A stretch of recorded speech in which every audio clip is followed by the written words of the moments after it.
Como dissemos anteriormente, não dispomos de um meio de observar diretamente as atividades mentais inconscientes, mas evidências desse fato podem ser derivadas de uma observação clínica, ou mesmo geral. Por intermédio da técnica de investigação dos sonhos, o que trataremos mais adiante, descoberta por Freud, pode-se constatar evidências das atividades mentais inconscientes. Tomemos como exemplo os sonhos, nos quais a pessoa que sonha está bebendo somente para acordar e perceber que está sedenta, ou sonha que está urinando ou defecando e acorda com a necessidade de se aliviar. Tais sonhos demonstram igualmente que durante o sono, a atividade mental inconsciente pode produzir um resultado consciente. Nesses casos em que uma sensação corporal inconsciente e os anseios a ela ligados dão origem a um sonho consciente da desejada satisfação ou alívio. Tal demonstração em si é importante e pode ser feita sem uma técnica especial de observação.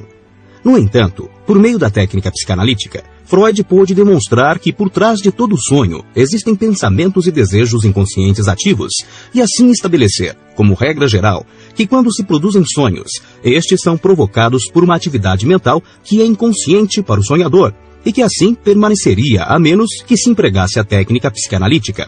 Existem outros fenômenos que também examinaremos mais adiante, que demonstram como as atividades inconscientes podem influenciar nosso comportamento consciente. Eles ocorrem nos períodos de vigília e são chamados, em geral, de atos falhos ou lapsos. Lapsos da linguagem, da escrita, da memória e similares. Como no caso dos sonhos, a significação inconsciente de alguns lapsos torna-se bastante clara.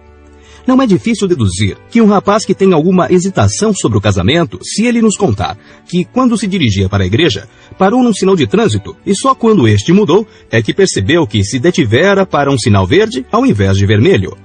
Outro exemplo bem evidente, que poderia ser considerado mais como um ato sintomático que um lapso, foi fornecido por um paciente cuja hora de sessão de análise fora cancelada por solicitação do analista.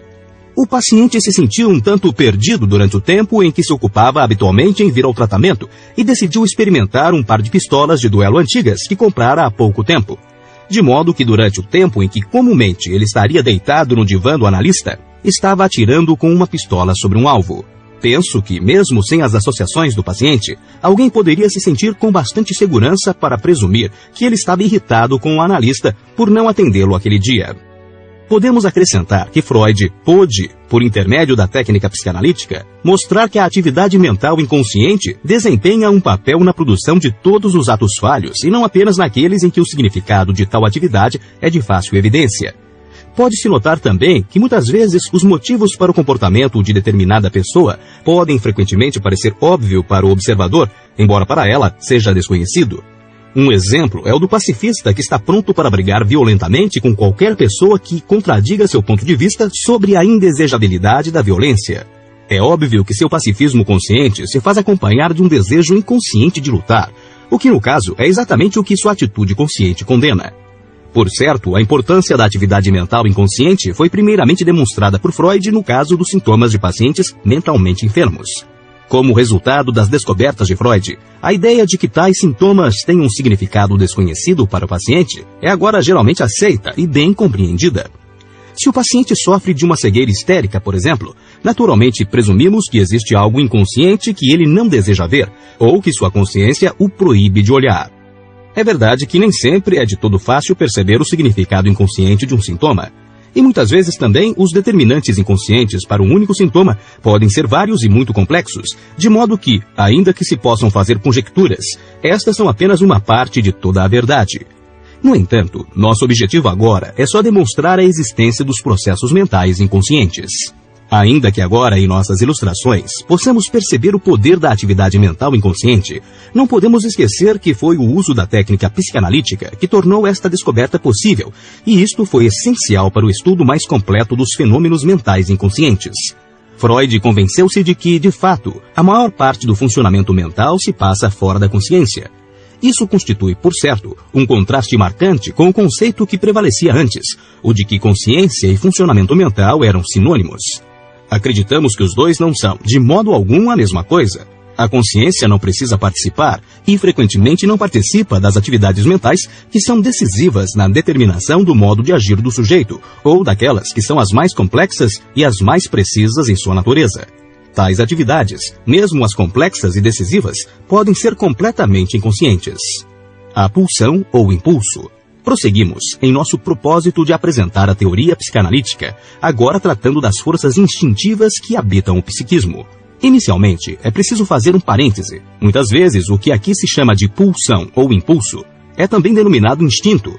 A distinção a se fazer é a seguinte: instinto é um esquema de comportamento característico de uma espécie animal, que varia muito pouco de um sujeito para o outro. É transmitido geneticamente e parece atender a uma finalidade. Pulsão ou impulso.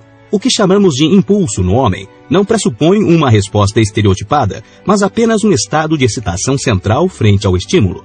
A atividade motora que se segue a esse estado de excitação é mediada por uma parte da mente bastante diferenciada, que se conhece como ego na terminologia psicanalítica e que permite que a resposta ao estado de excitação seja modificada pela experiência e reflexão, em vez de ser pré-determinada, como é o caso dos instintos dos animais inferiores. Podemos acrescentar que no caso do homem, também existem alguns desejos ou impulsos instintivos que são pré-determinados por fatores genéticos. No adulto, por exemplo, existe obviamente uma conexão íntima entre o impulso sexual e aquele padrão inato de respostas ao qual chamamos de orgasmo. No entanto, o grau no qual esse tipo de resposta aparece é muito menor no homem do que parece ser em outros animais. E ainda, os fatores ambientais ou da experiência do sujeito têm muito mais chance de modificar esta resposta reflexa. Aqui usaremos o termo pulsão. Uma pulsão é, portanto, um constituinte psíquico que, quando em ação, produz um estado de excitação psíquica, ou como dizemos, tensão. Esta tensão impele o sujeito para a atividade. É também geneticamente determinada de uma forma geral, mas pode ser influenciada, alterada pela experiência individual, subjetiva. Essa atividade deve levar a algo que chamamos de cessação da excitação ou da tensão, ou de gratificação. Quando falamos da cessação da excitação ou da tensão, nos referimos a uma terminologia mais objetiva. Enquanto falamos de gratificação, reportamos-nos a uma terminologia mais subjetiva. Assim vemos que há uma sequência que é característica da ação do impulso. Podemos chamar essa sequência de tensão, atividade motora e cessação da tensão. Necessidade, atividade motora e gratificação.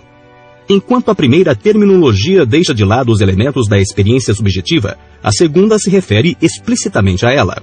Freud percebeu que a característica das pulsões de impelir o sujeito à atividade era análoga ao conceito de energia física, que certamente se define como a capacidade de produzir trabalho. Por conseguinte, presumiu que há uma energia psíquica que constitui uma parte dos impulsos, ou, de certa forma, deriva deles.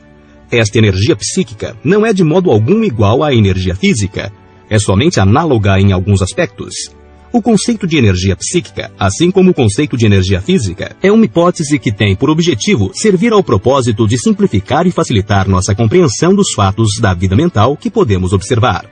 Continuando com a analogia, podemos falar do quantum de energia psíquica com o qual um objeto ou determinada pessoa estão investidos. Freud usou uma palavra alemã que foi traduzida para o português como catexia. Catexia é a quantidade de energia psíquica que se dirige ou se liga à representação mental de uma pessoa ou coisa. Isso quer dizer que o impulso e sua energia são considerados como fenômenos intrapsíquicos. Aquilo que é catequizado são as diversas lembranças, pensamentos e fantasias do objeto, que compreendem o que chamamos representações mentais ou psíquicas. Podemos ilustrar nossa definição de catexia por meio do exemplo da criança pequena, cuja mãe, assim como é esperado, é a principal fonte de gratificação. Com isso, queremos dizer que a mãe é um objeto altamente catequizado.